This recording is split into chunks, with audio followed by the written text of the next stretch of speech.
morning. All right, we're kicking off one of the highlights of 2014's homecoming events. I can't wait to hear what Fred has in store for us. My name is Josh Jacobs. I'm the Vice President for Advancement and Alumni Relations.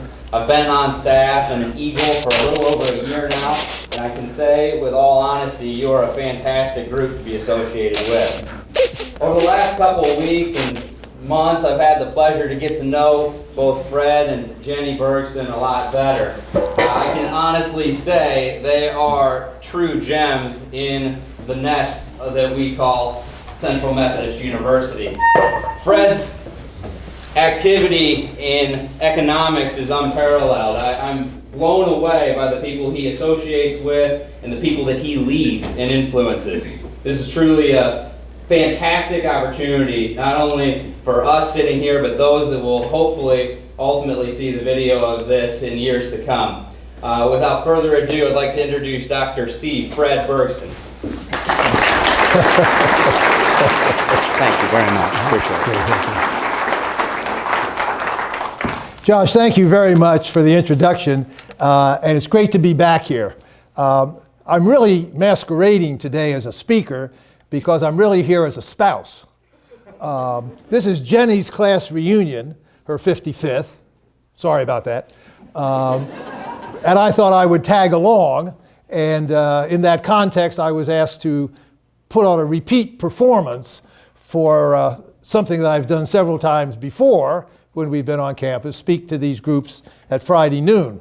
That's a little worrisome, actually, because John Flanders was just telling me that he still uses a video from one of my previous presentations. Now that's, of course, worrisome, because somebody might compare what I say today with what I said then, and it's not absolutely clear they'll always be consistent and mutually supportive. So I have to ask John to go a little soft on me when he shows the side-by-sides in the future go-round. It's always great to be back on campus. Jenny and I love this school.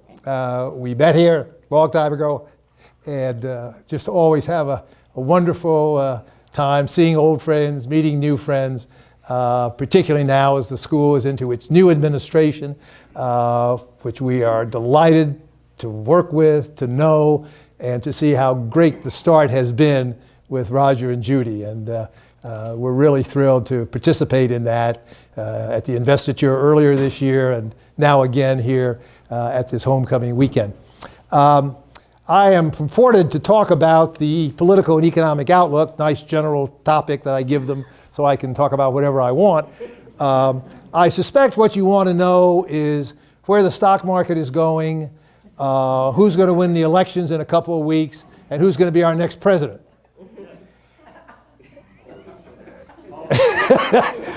And the answers are up, the Republicans will win the Senate, and Hillary Clinton.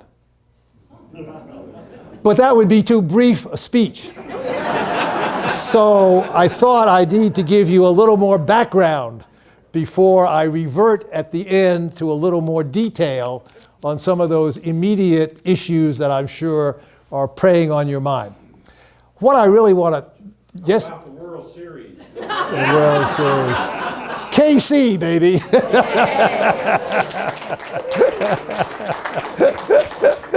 There you go, the real question of the moment. What I thought I would talk a little bit about, to give you all maybe a little perspective on the immediate questions, is what I regard, and I think historians will regard, as maybe the major global trend since the Second World War, which is the globalization of the world economy. There'll be a lot of talk, of course, about the rise and fall of the Soviet Union, lots of other international events. But I think when historians look back at this past 70 years now and counting, I suspect that the globalization of the world economy will be front and center in their conclusions. World trade has grown 4 times as fast as world economies. International investment and capital flows have grown 2 or 3 times faster than that. The United States went from being a very marginal player in the world economy when I started in this business 50 years ago. Trade was then about 10% of our economy. Now it's over 40. The world economy has literally undergone a transformation where everybody now depends on everybody else.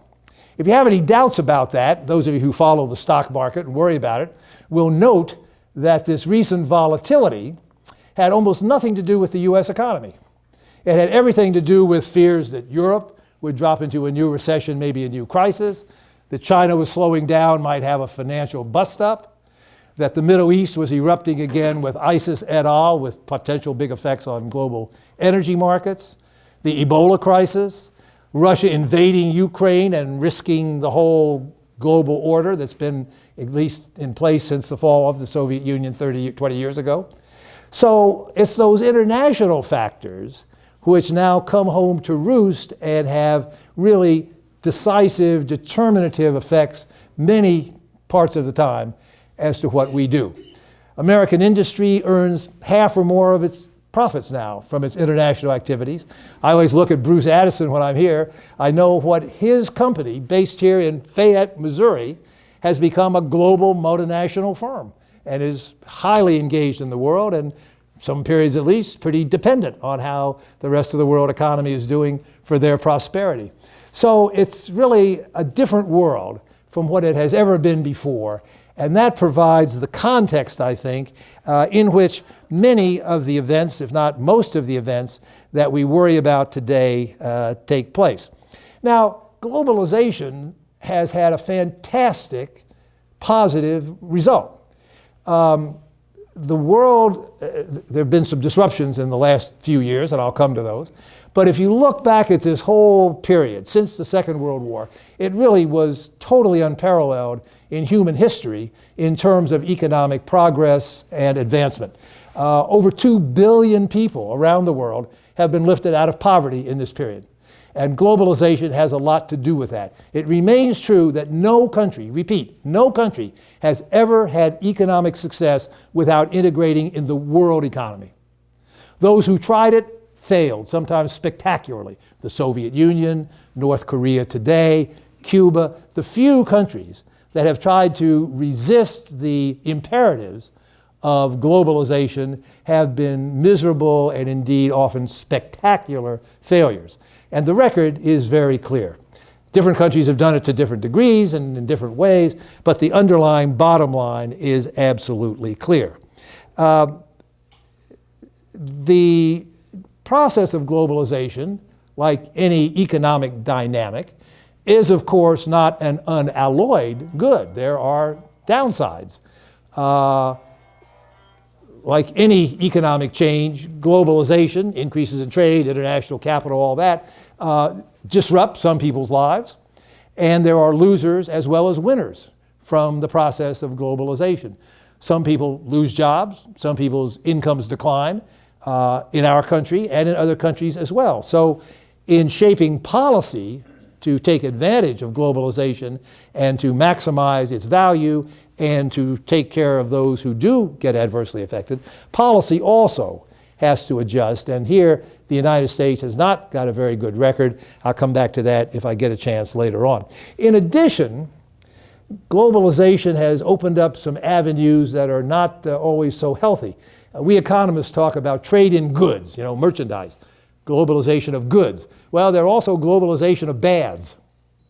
Things like crime, narcotics, human trafficking, terrorism, cyber espionage, a whole bunch of things which have also been made possible, fostered, accelerated by globalization. So it's got its downsides as well. And as the world tries to manage the global economy, it has to do so with a firm eye on the downsides and the bad elements of the picture, as well as the overwhelming goods. Now, let me make clear, the positive side overwhelms. One of the most famous studies we did at my institute was to calculate the impact on the United States of globalization. Always being conscious of trying to sell ideas to the Congress and administrations of the day and the public, we always try to come up with a bumper sticker. So we tried to come up with a single number that would calculate the impact on the U.S. of globalization. And we did so. We used 3 or 4 different economic models. Fortunately, they all kind of centered around a central outcome. And the outcome was that the U.S. economy today is about $1 trillion per year richer as a result of the globalization of the last 50 years. In other words, the integration of the U.S. into the world means a wider array of more attractively priced consumer goods. It means bigger markets for our exporters who can do more of what they do best and therefore increase the wages of their workers. It means a whole flock of economic benefits, higher productivity from being forced to compete in a very tough world economy. That strengthens our productivity growth, which is the underlying key variable for any economy. So all those benefits added up on our analysis, and this was almost 10 years ago, to about $1 trillion per year of additional U.S. income, $10,000 per family, about 10% of the whole national economy. Now, at the same time, as I say, there were some costs. We calculated those at about $50 billion per year. That's 1/20th of the gains, but still not to be ignored, has to be dealt with, has to be addressed, as I said before. But however you want to calculate it, globalization, I think, has been, in many respects, the order of the day. Now and you all may understand and realize that, and I may just be repeating what you know. I hope not, hope it adds a little.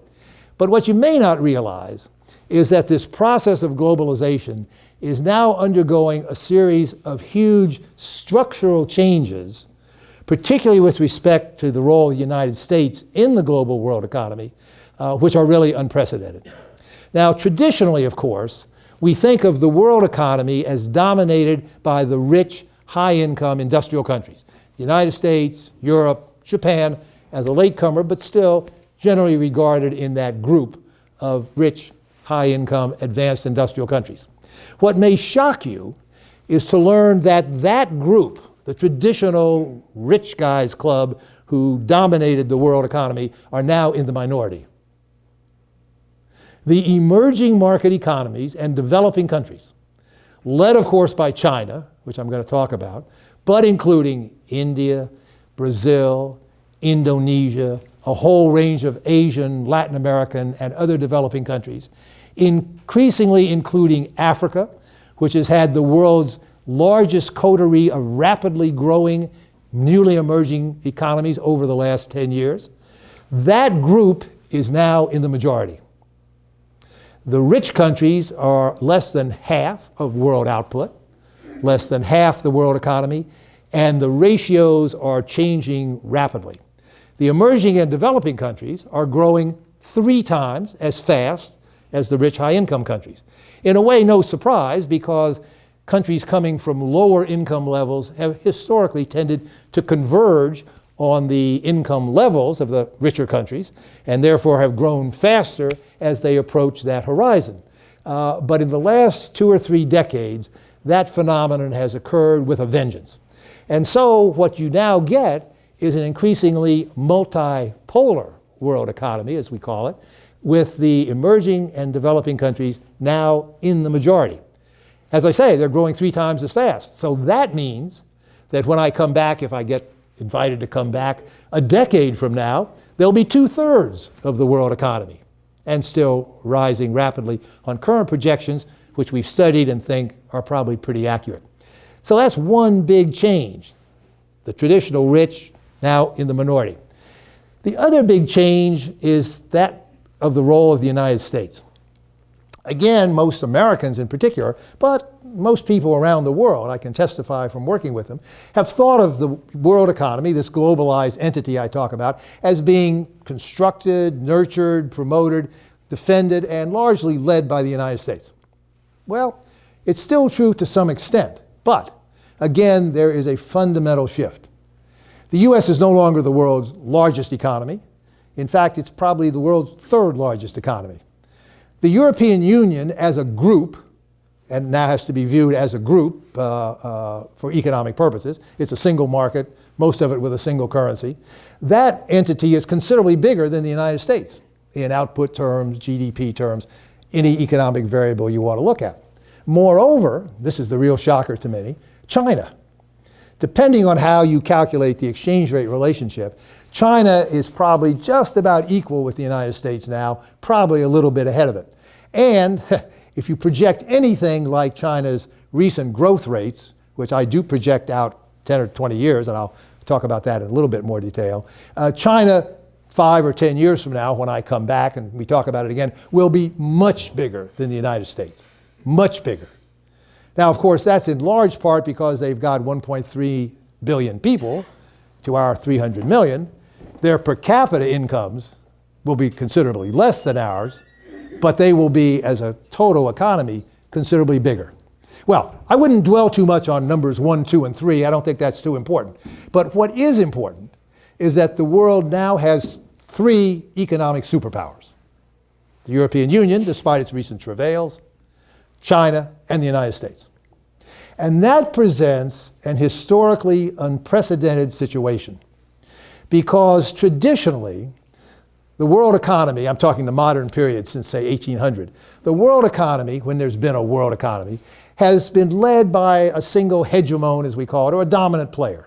The United Kingdom, most of the 19th century, after some upsets in the first half of this last century, the US took over and has been the dominant player for half a century or so.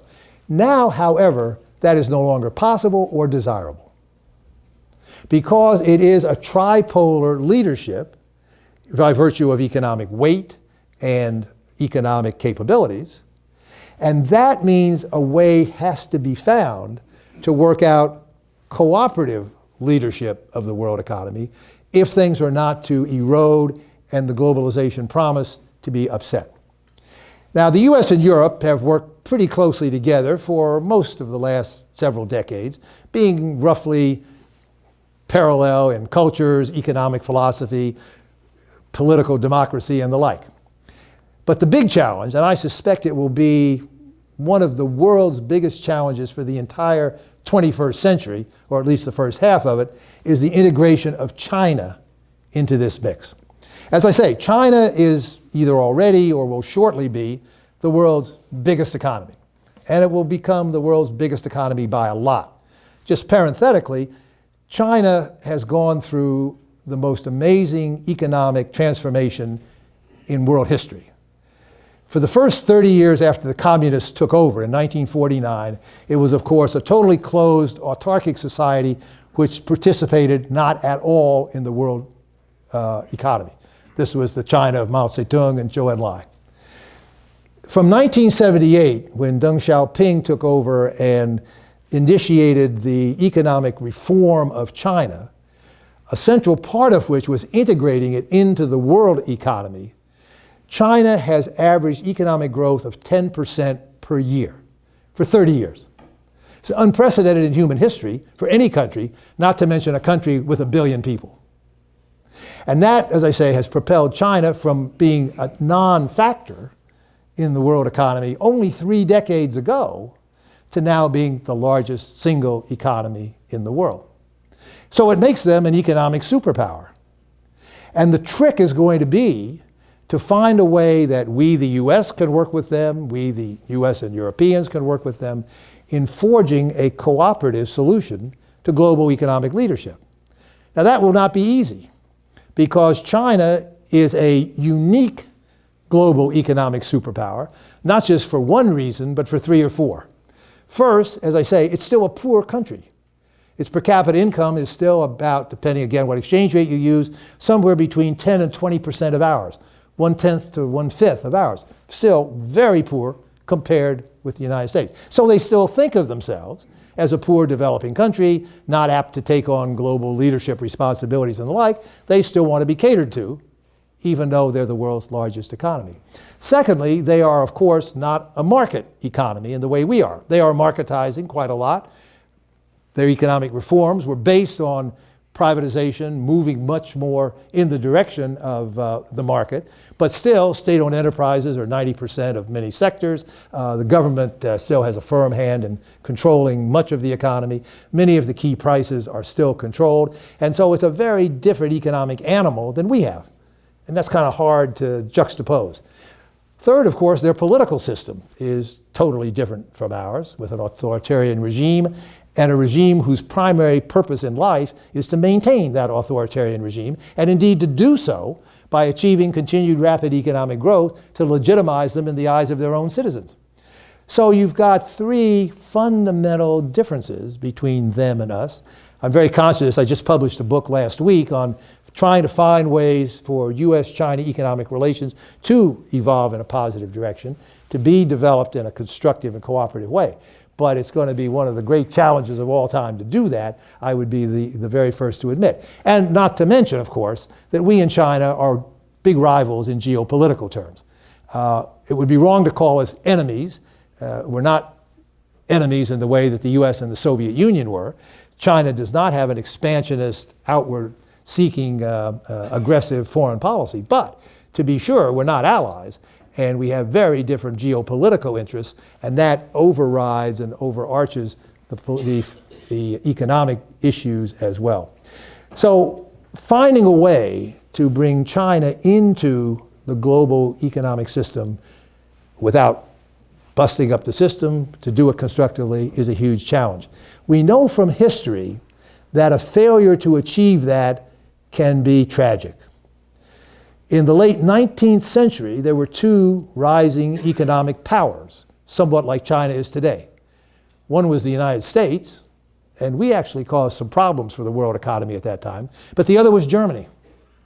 And Germany was not accommodated. Germany was not brought in a cooperative and constructive way, and the result was the First World War. Now, after that tragedy came two, again, rising economic powers, Germany again, and Japan. Neither of them was assimilated. No way was found to work cooperatively with them to try to pursue economic goals rather than aggressive territorial military goals. And the result, of course, then was the even greater disaster of World War II. So what the historical record shows is that if you fail to accommodate underlying changes in power relationships through the economic and security institutions of the world, and here I would throw in the United Nations system as well, then you can be in for big trouble. And that's why I say bringing China into this picture has got to be one of the biggest challenges for the 21st century. The United States and Europe, the incumbent powers, have so far shown very little willingness to open the door to the newcomers. I've stressed China, but I could add India. India will shortly be the third largest economy in the world. Its population, as you may know, is going to pass that of China's within the next decade, probably. By mid-century, India, with 1.5 billion people, will be the largest population, at least the third largest economy. And there are a lot of others in the wings, not quite as dramatic. But if you project out to 2030, 2050, these emerging markets that I talked about before will be 7 or 8 of the top 10 economies in the world. In other words, the whole hierarchy of global economic capability and power, on current projections, but seriously and carefully studied, look like being turned on its head. And so you would say, well, okay, the US and Europe created the global economic system coming out of the Second World War, what we call the Bretton Woods system, the International Monetary Fund, the World Trade Organization, the World Bank, and all that. Those are the institutions that have to be amended in their governance structures to take account of this change in the underlying power structure. And if you don't do it, you're in trouble. The US and Europe, particularly Europe, but the US as well, have been very, very reluctant to do that. Now, that's natural. Everybody wants to hold on to power and hold on to what he's got. But if you don't see the need for change and adjust to it, you may be in big, big trouble. So what's happening now is the beginning, I think, of a challenge to the whole existing international economic order by the new powers. You may have heard of a group called the BRICS. This is Brazil, Russia, India, China, South Africa. BRICS, the BRICS. They have gotten together as the kind of anti-establishment group, you might say, have been meeting for the last 4 or 5 years at the head of state level, once or twice a year. And now they are starting to create institutions of their own to rival our institutions.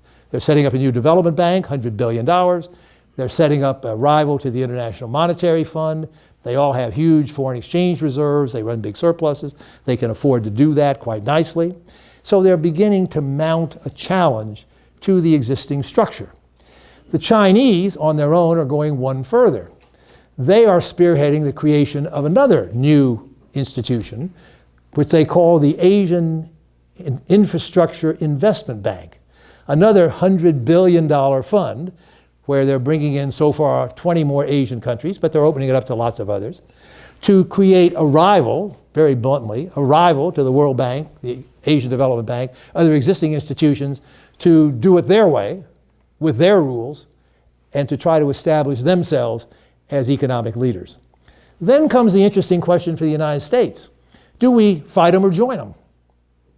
The Chinese have invited the United States to join. I've talked to the Secretary of Treasury about it just 2 weeks ago. Came to our institute, spoke, I had a long talk with him about it. The US is opposing this institution, this new Chinese-sponsored institution, far from being willing to join it. They're opposing it and talking to other countries, trying to get them not to join. To me, that is incredibly short-sighted.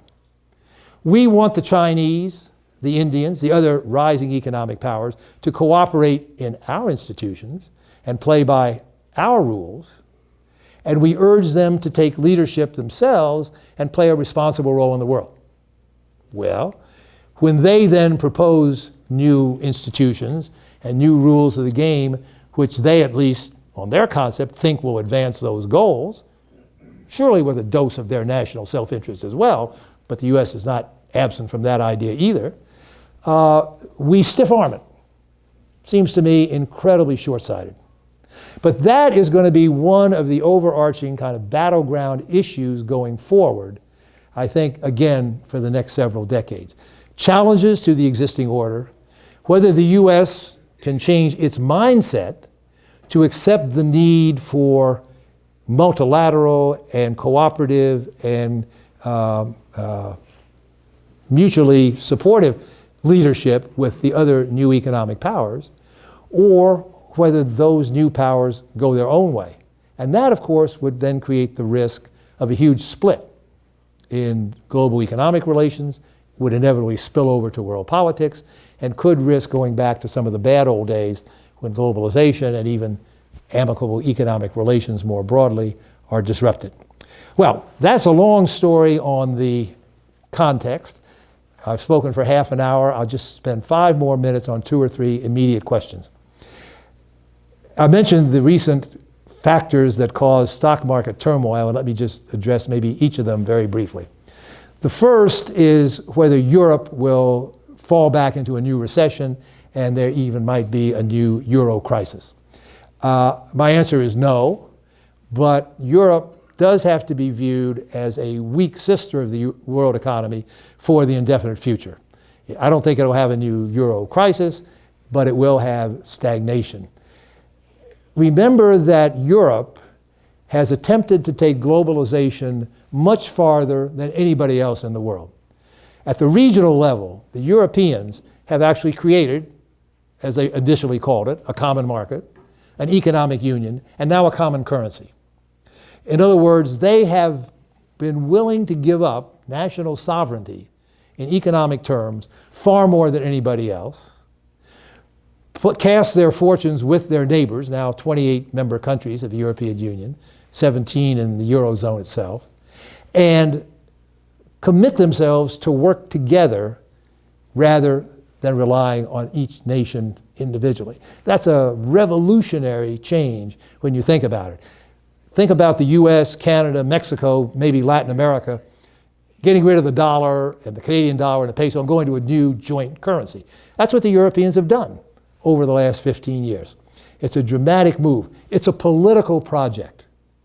The Europeans did it to try to forever rule out the risk of the kind of wars that had dominated Europe for the previous century, particularly the Franco-German wars, but the more broadly based wars within Europe that just devastated them and the world. And they concluded after the Second World War that in order to preclude the possibility that that would ever happen again, to integrate their economies. And it's been a brilliant success. Nobody now would even think of the possibility of war within Europe. France and Germany go to war. Incredible. No one would ever think of it. So it's been an enormous success in its own terms. But it turns out that the economics of fusing that many countries who have different cultures, different languages, different styles, different work habits is very, very difficult. In economics, we say they're not an optimum currency area. You have to work on it and develop it. And it turned out when the global financial crisis hit, starting in the US, of course, 7 or 8 years ago, and then conveyed over to Europe, that their institutions just weren't strong enough to do it. It's amazing that they were resilient enough to avoid a breakup of the euro. I was always confident they would because I knew this underlying political imperative was so strong. And they did resist, and at the end of the day, they did bail each other out and help each other sufficiently to avoid a collapse. But the result has been a lack of economic growth, which I'm afraid is still going to take some time to work through. So Europe will still be a weak sister. China, as I've said, unbelievable historic growth story, development story, incredible success. Some people say, well, they've got a housing bubble too, they've got financial risks. Yes, they do. We've studied it in great detail, looked at 6 or 8 different reasons why China's miracle might disappear. Don't think any of them are credible. China's growth rate will slow down. So when you read in the press, people worry about a slowdown in China. Yes, China will slow down. But we're talking from 10 to 7. And that's not bad by most people's standards, particularly elsewhere in the world. And on our best judgments, they'll continue to grow 7 to 8% for at least another 10 years. I would say 20. I'll give you one reason. China has this huge population. And when their reforms started 30 years ago, 80% of that population worked in rural agriculture. And the whole thrust of the reform was to move those people into modern manufacturing and services. Every time a Chinese worker moves from rural agriculture to modern industry and services, her or his productivity rises by a factor of 15. And that, in one bumper sticker sentence, is why China has had this enormous growth, 10% a year, for 30 years. Now, about half of that starting rural agricultural population has moved, but the other half is still there. And they're going to continue to move. Maybe not every last one of them, but most of them. Because like in every modern country, agriculture will come down to be a very small part of the economy. So they've still got a huge reservoir of the unemployed, as Karl Marx called it, and they will undoubtedly continue with that structural shift. That will continue to provide these huge expansions in productivity growth, which will mean a booming Chinese economy for the foreseeable future. There are other possible risks out there. The crisis that we started back in 07, 08 was financially based. It was a reflection of many things, but among others, a lack of adequate supervision of the financial system. Our banking system had been permitted to get out of control. Leverage was too high. The supervisors were simply asleep at the switch. The banking system got out of control. Some people believe that's an inherent element of a capitalist market economy, that when things get good, they're always going to get too good. There's going to be froth on the top of the cup, and there will be a bubble that will burst. I think that's too pessimistic, but certainly we gave some evidence for that with the way we let things get out of control and let the banking system come very close to going bust here, requiring the huge bailouts that were required. And once that happens, then of course a prolonged period of reaction sets in where the banks, the companies, the households, who of course got over leveraged with housing purchases, everybody has to deleverage. And all our studies show that takes a very long time. At least 7 or 8 years, maybe 10 or more. One of the reasons we have modest growth in the US now is because we're still coming off the hangover from the crisis that existed in the last few years. It's unclear how long it will last. It's unclear how severe it will be in the long run, but it has undoubtedly led to greater risk aversion, as economists call it, less willingness on the part of investors to spend money. And so we're suffering modest economic recovery as a result. The final point, just to put the U.S. situation in perspective, I talked about how the U.S. has lost ground worldwide, but it's very important to keep in mind against whom. Because over the last 20 years, the U.S. has actually been doing better than those other traditional rich high-income countries. We've done better than Europe or certainly Japan, which has had 2 lost decades. So we've actually re-lengthened our lead over the other rich countries, our traditional friends and allies, Europe and Japan. It's against those rising emerging markets where our share has declined and will continue to decline. So the U.S. has done better than the traditional competition, losing out to the up-and-comers, and that's where we have to gird our loins to face the future. We do have to erect better financial regulatory systems to prevent new housing bubbles, subprime loan type crises of the type that triggered the problem here. The Europeans have to do, as I said, a much better job of forging their economic union to complete that process. And those are going to be huge, huge challenges, along with the systemic problem that I mentioned, the need to realize how central globalization is, but also how it is undergoing massive structural changes which require huge policy changes, not least here in the United States. I can't stop, I guess, without saying at least a couple of words about the political outlook. I mentioned at the outset, I think there will be a bit of a sea change in 2 weeks. The Republicans will almost certainly take control of the Senate. That means they will then control the full Congress, both House and Senate, and that is a major step forward. What all the political science studies show is that of all the dysfunctional possible mixtures of our government, the worst is when different parties control the 2 houses of Congress, because then nothing ever gets out of the Congress. The truth is, those of you outside Washington don't realize this, the truth is the House and the Senate hate each other. The House has a great inferiority complex toward the Senate, and they all want to become senators. The senators have total disdain for everybody in the House. Those guys have to spend all their lives raising money and running every 2 years, and they hate each other. So anything that comes out of one body is dead on arrival in the other. And that's particularly true when different parties control. So it's not really so much the fact that the White House is one party and one house of Congress the other. It's the 2 houses of Congress are different. So if the Republicans who are going to continue to control the House, if they take the Senate, which looks likely, that will be a step forward. Then comes the big question, with Obama in office for 2 more years, will anything happen?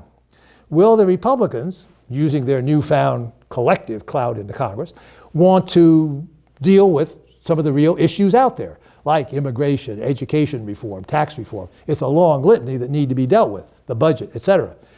Will they want to do that? Or will they say, we're not going to do anything when Obama's still in the White House. We're going to wait to get our guy elected as president in 2 years, and then we'll do it right. I don't know which way they're going to come out. I think there's a real possibility of the latter. They are hungry for White House reassertion. The U.S. normally has 8-year cycles, meaning that if a party controls the White House for 8 years, usually with the same person, the tendency then is for the other party to take over. That's only been violated, I think, once in the post-war period. So it's likely that a Republican would get elected in 2016, and then the Republicans would control the entirety of government, and whether you like it or not, they'd be able to do some things. The problem, of course, at the moment is the Republicans have no candidate. And it's very hard to find a candidate in the ranks, at least for me, in the ranks of the Republican hopefuls that would even be a potentially credible president of the United States. And that's why I say the outcome is likely to be Hillary Clinton. Now, there's a second reason for that. There's a revealed preference of the American public for split government. All the polls show that the American public really doesn't trust the government at all. It therefore relies heavily on the checks and balances that were written into the Constitution by the Founding Fathers. And the way they think that is best implemented is to have one party in the White House and another party in the Congress. And yes, maybe they'll get something done, but they won't at least go off the deep end with any kind of radical extreme program because they will check each other. So that's a second reason why positing a Republican control of the Congress after the upcoming election that a Democrat, despite the tradition of turning over parties every 8 years, might well stand a good chance in 2016. Obviously, Hillary Clinton is going to be the candidate. Obviously, she's got a lot of momentum. Obviously, she could trip and stumble like she did last time, so it's by no means foreordained. But if you had to ask me to put my money down today, I would bet that for the next 10 years, we'll have another Democratic president, a Republican Congress. They probably will be able to work together to some extent. Remember that Bill Clinton worked very effectively with the Republican Congress controlled by Newt Gingrich in the second half of the 1990s. That was, in fact, the strongest period for the US economy since World War II.